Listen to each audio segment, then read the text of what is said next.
Nontron, c'est la capitale du Périgord vert et c'est une ville qui s'est spécialisée sur l'artisanat d'art. On y fait des couteaux, on y fabrique des sacs de luxe. Et là, on est chez une indépendante, Sylvie Capolino, qui crée des luminaires. Alors, je vous laisse rentrer Alexandra dans la boutique et viens voir Alexandra sur la droite, un peu un échantillon des créations de Sylvie Capolino, des petits motifs dentelle. Et une des particularités de ces luminaires, c'est qu'ils sont faits à partir de matières recyclées. Mais la meilleure personne pour nous en parler, c'est Sylvie. Bonjour Sylvie. Bonjour. Alors, parlez-nous un petit peu de ces créations. Donc, je suis dentelière de métal. Je travaille à partir de métal de récupération essentiellement, ou du métal neuf aussi.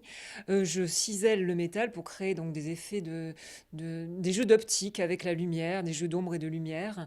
Je travaille donc des matériaux de récupération essentiellement de cuisine, comme voilà, par exemple des boîtes de cantine qui étaient destinées aux soldats là, pendant la Seconde Guerre mondiale. Alors, pour qu'on Et j'en comprenne bien, fais donc, à partir de cette cantine, elle arrive à réaliser ce luminaire. Et à côté de vous, là derrière nous, vous avez toute une réserve en fait. Voilà, tout ça, c'est ma matière première. Ce sont mes objets de récupération que je découvre sur les vides-greniers en général le dimanche d'été, les dimanches d'été, et que les gens peuvent aussi sélectionner quand ils viennent me voir. Plutôt que d'acheter une lampe déjà toute prête, ils peuvent, eux, sélectionner des objets qui leur parlent le plus, qui leur évoquent le plus l'enfance, parce qu'il y a un rapport à l'enfance qui est évident aussi. Un Il y a rapport même à- des appareils photo, je vois. Il y a des appareils photo, donc ça c'est vrai, c'est des appareils photo de premier communion. Donc les gens aiment beaucoup ce genre d'objet et ensemble on va voir, on va réaliser la lampe unique qui va aller dans leur intérieur avec la hauteur voulue, les motifs souhaités, etc.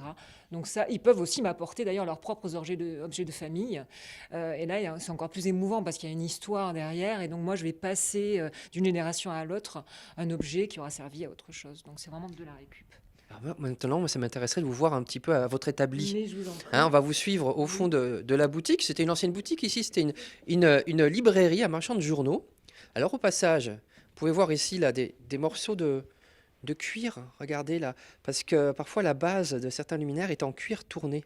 Et Sylvie, elle sait travailler aussi ces matériaux. Alors, je vois l'établi qui est là, éclairé par des petits luminaires, mais que là, c'est pas vous qui les avez fait, ceux-là. Non, pour le coup, non. Donc là, je travaille sur une feuille en laiton qui va composer un luminaire modulable. Et mes outils de prédilection sont des moteurs suspendus avec des pièces à main. Et donc, un petit peu l'outillage du dentiste, en fait. Alors, on peut vous voir Donc, un petit peu travailler. oui, bien sûr. Donc là, je vais fraiser en fait les trous que j'ai déjà pré-percés avec ma perceuse. Donc, je vais affiner, en fait. Alors pour la petite histoire, Sylvie, elle est originaire de Marseille. Elle a vécu assez longtemps à Marseille. Et en fait, c'est le fait qu'ici, on favorise un peu l'artisanat qui vous a fait venir ici. Effectivement, à Nontron, nous avons le pôle des métiers d'art et je me suis inscrite dans ce sillon-là qui permet justement aux artisans de travailler ensemble. Et il y a une certaine émulation qui se crée et la clientèle, le public est assez curieux dans le secteur. Donc c'est vrai que c'est très important. Mais merci beaucoup Sylvie Je vous en pour cette découverte. Lundi, on se retrouvera à Cognac dans le département de la Charente.